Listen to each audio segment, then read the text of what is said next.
morning. How are y'all today? All right. Hey, I'm here this morning to report in an effort to be transparent with the community. But we had to arrest one of our employees over the weekend. So on Saturday, about 3 o'clock in the afternoon, officers in what's called our Zone 3 zone around Bay Meadows and Southside area were involved in attempting to pursue a reckless driver. The driver of the vehicle was 19-year-old Joshua Vergara, who was a corrections recruit with the Jacksonville Sheriff's Office. He was actually only a recruit for 1 week. His first day was a week ago, last Monday. So he led officers on a very short pursuit. When officers realized that due to heavy traffic, it wouldn't be advantageous, it'd be dangerous for the citizens to pursue, they turned off lights and siren and allowed the vehicle to leave. He did run a red light, high rate of speed. They put out a bolo, be on the lookout to other units. The officer that was attempting to catch up to the vehicle was flagged down by a motorist in another car. It said that he had been a hit-and-run victim of the individual. A short time later, another call came in that citizens were reporting a potential burglary on Royal Lake Drive, which is just south of Bay Meadows and Southside. Officers responded, but it was not the same officers. And where a complainant, a man and a woman that lived in that area, noticed an individual crouching down behind some bushes. When they confronted him, he said that he was sick. He identified to them that he was with JSO, but he did not say in what capacity he was with the agency. They called the police. When he realized that they indeed were calling the police, he attempted to flee on foot. The first officer there observed him attempting to flee away from the scene. He was detained, began speaking with him, realized it wasn't a burglary, and then he said, hey, I was just out jogging and I started feeling sick. This is the story that he gave to this officer. The officer questioned him some more. Things weren't really adding up. The officer was offering a ride to him, and he says, well, I've got to get my car.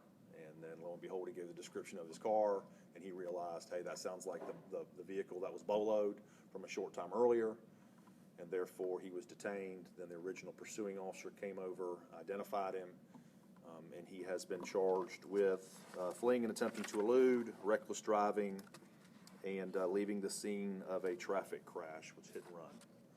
So with that, I'll take a few questions if you have any. When he said he was sick, what did he mean by that? Was he under the influence of alcohol or drugs or anything like that? No.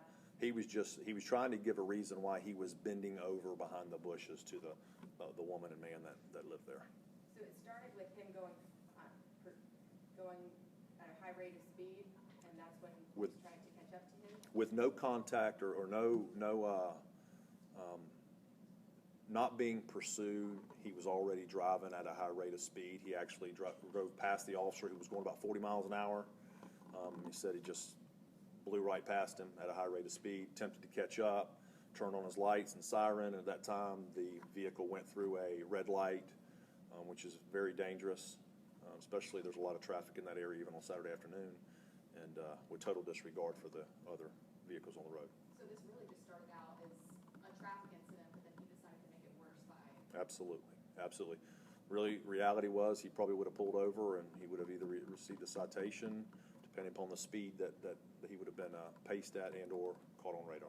Sheriff, can you advise what his current employment status is with you guys? He is a corrections recruit, but he is still employed by our agency.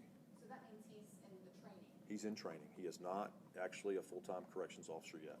So what's next for him now? Absolutely nothing, because he is on probation. He does not have a right to civil service or an arbitrator, so he was terminated this morning, and he does not have any recourse on that.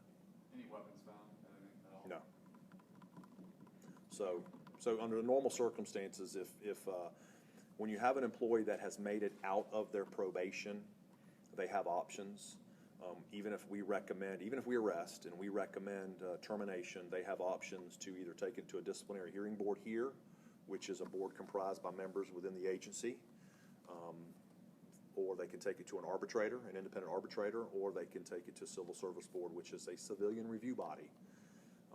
Since I've been undersheriff since July 1st of 2015, I believe we've had around 7 take to civil service, and been upheld 5 terminations by that civilian board. And the other 2, they found that we had proven the case against the employee, but they thought that we should show some leniency on the discipline, and therefore they recommended lengthy suspensions on those last 2. So this guy could come back to work? No. He is on probation. I want to say under normal circumstances, he does not have those rights because he is on probation. So I was just going to add one thing. In the effort to be transparent, we are in the process of attempting to develop what we're going to call a accountability page on our website. This will be something that will kind of it will chronologically record officer-involved shootings as one link, and then the documents that would be pertinent to it, such as state attorney disposition letters and things of that nature. Also, internal affairs complaints. A lot of times we get a lot of calls with people wanting to know the status on a complaint they've made with the agency. And sometimes it's open, closed, so we're going to try to find a mechanism to make that easier for the public to be able to track their own complaints. Then also talking about cases such as this, and you don't want to highlight it, but it's just reality. We want to be transparent because there's always questions about holding people accountable. This is the 13th employee since I've been the undersheriff that we have arrested. A couple others have been arrested in other jurisdictions, but outside of arrest, as far as discipline is concerned, in excess, almost 90 suspensions and or terminations since July 1st of 2015. So I would put those statistics up against any business in the private sector. So, and to include a couple demotions in there. So, but we're going to try to highlight that stuff, and I don't like to use the word highlight, but at least make people aware, and it would probably make the questions of holding people accountable probably just about disappear. So up and running, hopefully by when? We got to build that whole page. So we started on it. Actually, we developed an actual new unit that falls under professional standards. We brought a Lieutenant Chris Brown, who the PIOs actually now report to. It's part of that whole thing of being transparent, trying to get this information out there. So he came on board in November. And given the order to have the web page built with all the links necessary to include everything that I discussed. So as soon as possible, but if we could snap our fingers and it would be done, but we can't. So as soon as possible, yes. What do you think the benefits of being transparent with the public? If you say that we're not holding people accountable and you look at this and the discipline, that would totally go away. Back to the young man. Did he say what he was doing?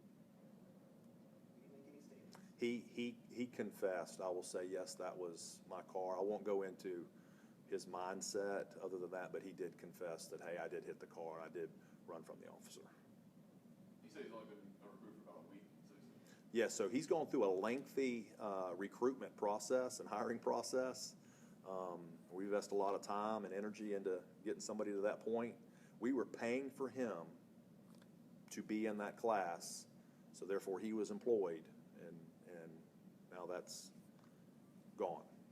So it's not only a hit for him personally, but it's a hit for us. So, but I appreciate your time. Okay.